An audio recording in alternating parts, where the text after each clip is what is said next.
आज शराब घोटाले के किंग पिन माननीय दिल्ली के मुख्यमंत्री अरविंद केजरीवाल जी को सुप्रीम कोर्ट ने बेल दी है। ये बेल इसलिए दी गई क्योंकि कोर्ट ने पाया कि ट्रायल में डिले हो सकती है। लेकिन अगर आप देखेंगे तो आज आम आदमी पार्टी के वर्कर्स और आम आदमी पार्टी के नेता भ्रष्टाचार का जश्न मना रहे हैं। आपके माध्यम से कुछ बातें हैं जिनको लेकर आम आदमी पार्टी जनता को और मीडिया को भ्रमित कर रही है, इसलिए आपके माध्यम से इन बातों का स्पष्टीकरण यहां पर बैठकर जरूर करना चाहूंगी।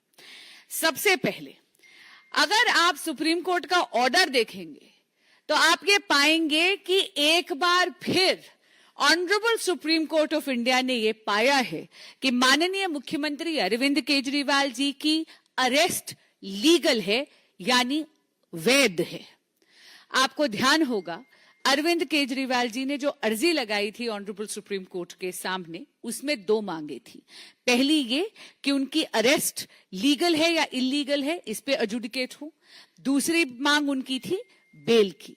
इसलिए यहां पर मैं स्पष्ट करना चाहूंगी कि ये तीसरी चौथी बार है जब इस देश की कचहरियों ने यह पाया है कि माननीय मुख्यमंत्री अरविंद केजरीवाल की अरेस्ट लीगल है। ट्रायल कोर्ट, हाई कोर्ट और सुप्रीम कोर्ट ने पहले ईडी के केस में भी यह पाया था और पुनः आज सीबीआई के केस में भी उन्होंने पाया है। और मैं कोट करती हूं पैराग्राफ 36 से, the appellant's arrest does not suffer with any procedural infirmity, यानी उनकी अरेस्ट लीगल हुए। इसका क्या अर्थ है? इसका अर्थ यह है कि जांच एजेंसियों के पास पुख्ता सबूत थे, सफिशिएंट मटेरियल था, काफी सारे तथ्य थे जिसके कारण ये पाया गया कि अरविंद केजरीवाल जी को अरेस्ट करना जायज है। इसका सीधा अर्थ यह भी होता है कि न केवल अरविंद केजरीवाल जी शराब घोटाले के किंग पिन हैं, बल्कि सर से लेकर पांव तक शराब घोटाले में लिप्त हैं। क्योंकि कचहरियों ने बार बार ये पाया है। आपने देखा होगा आज की कंडीशंस, पैराग्राफ 47 उसका पॉइंट डी उठाकर देख लीजिएगा। अरविंद केजरीवाल जी को रोका गया है किसी भी फाइल पर साइन करने से और सीएम ऑफिस जाने से। क्यों? ईडी का जब आप ऑर्डर सुप्रीम कोर्ट का देखते हैं तो वहां आपको याद होगा कि honourable Supreme Court of India ने एक संकेत दिया था। माननीय मुख्यमंत्री अरविंद केजरीवाल जी को कहा था कि नैतिकता के आधार पर उनको इस्तीफा दे देना चाहिए। जिस तरह वो मुख्यमंत्री की कुर्सी को जकड़ कर बैठे हैं, ये उद्दंडता और उनकी हट से दिल्ली का अहित हो रहा है। लेकिन माननीय मुख्यमंत्री अरविंद केजरीवाल जी ने सुप्रीम कोर्ट के इस संकेत को समझा नहीं, क्योंकि सत्ता के मोह में वो इतने ज्यादा मदमस्त हैं। और इसीलिए एक बार फिर सुप्रीम कोर्ट ने आज चाहे बेल दी हुई, लेकिन क्योंकि उन्होंने ये पाया है कि अरविंद केजरीवाल जी लिप्त हैं इस शराब घोटाले में, इसीलिए उनको ना तो सीएम के ऑफिस जाने के योग्य समझा गया है, ना किसी फाइल पे साइन करने के योग्य समझा गया है। यानी माननीय मुख्यमंत्री अरविंद केजरीवाल जी एक बेपरवाह सरकार के एक लापरवाह मुख्यमंत्री हैं। धन्यवाद। हिमांशु, टाइम्स नव भारत।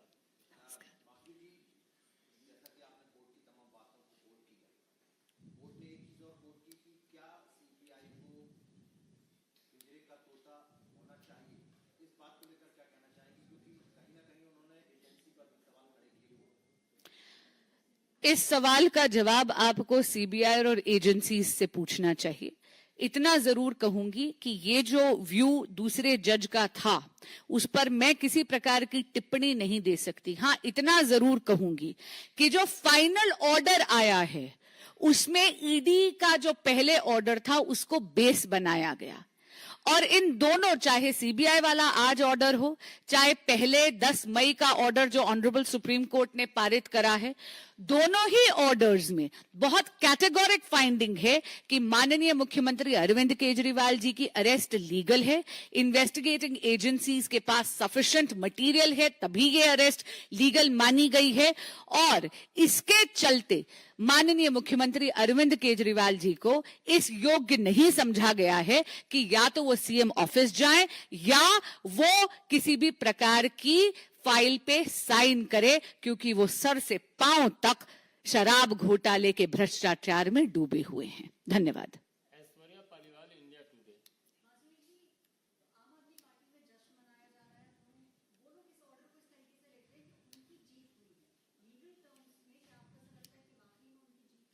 जी बिल्कुल नहीं। जब भी किसी भी ट्रायल में अगर डिले हो रही है, और खास करके क्योंकि शराब घोटाले में नंबर ऑफ विटनेसेस भी ज्यादा हैं और जांच एजेंसियों के पास इतने पुख्ता और काफी ज्यादा बड़ी तादाद में सबूत है, मैं एज अ वकील बात कर रही हूं यहां पर, ऐसे में बेल मिलना एक प्रोसीजरल चीज होती है। अगर आप देखें तो यहां पर किसी भी साधारण व्यक्ति को भी बेल मिलती। लेकिन इतना जरूर कहूंगी कि आम आदमी पार्टी की एक पुरानी आदत है प्रचार प्रसार और भ्रष्टाचार। आज वो अपने भ्रष्टाचार का जश्न जरूर मना रहे हैं। अंकित गुप्ता, एबीपी।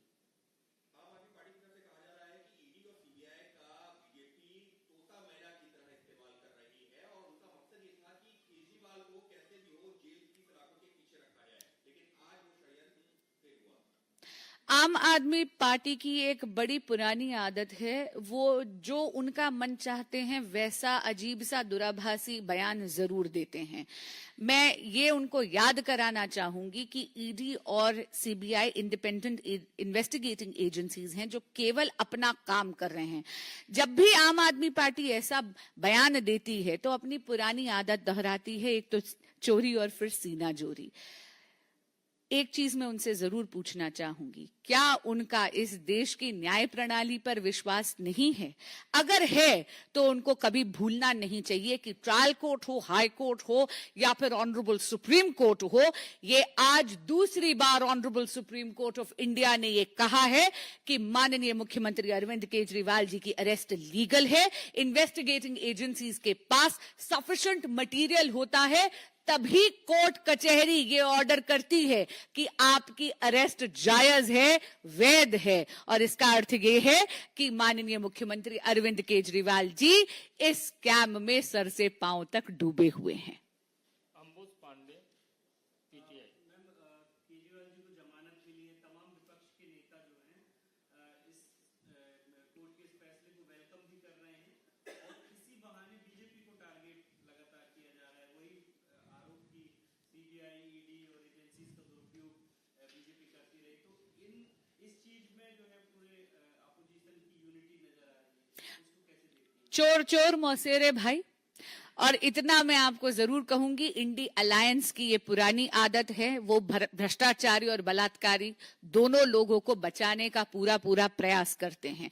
पर आपके माध्यम से एक बात जरूर स्पष्ट कर दूंगी, भ्रष्टाचार के विरुद्ध भाजपा की लड़ाई चुनावी मुद्दा नहीं है, हमारे लिए ये एक सैद्धांतिक मुद्दा है। और जैसा हमारे यशस्वी प्रधानमंत्री नरेंद्र मोदी जी ने कहा है, न खाऊंगा न खाने दूंगा, भ्रष्टाचार के खिलाफ भारत की जनता के हित में भाजपा की लड़ाई जारी रहेगी।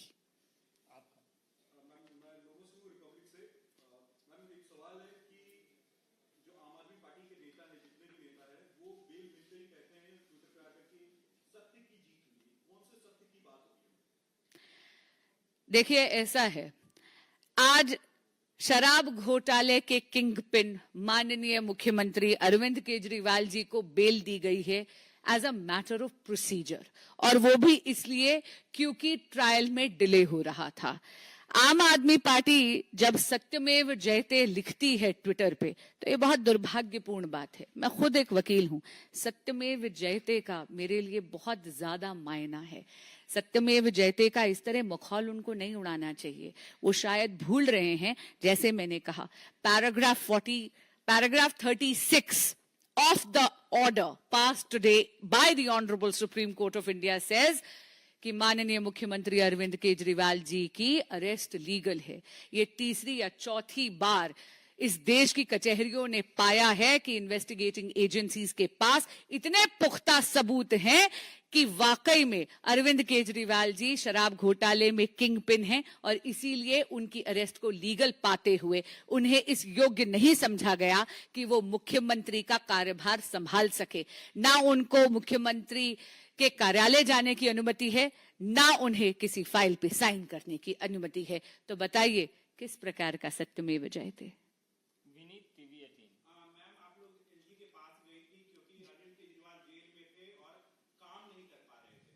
अब वो जेल से बाहर आ गए हैं, लेकिन वो कार्यालय भी जा सकते हैं, अपने फाइल पे साइन भी कर सकते हैं। तो क्या आप फिर से उनकी बर्खास्तगी की और या इस्तीफे की मांग करेंगे?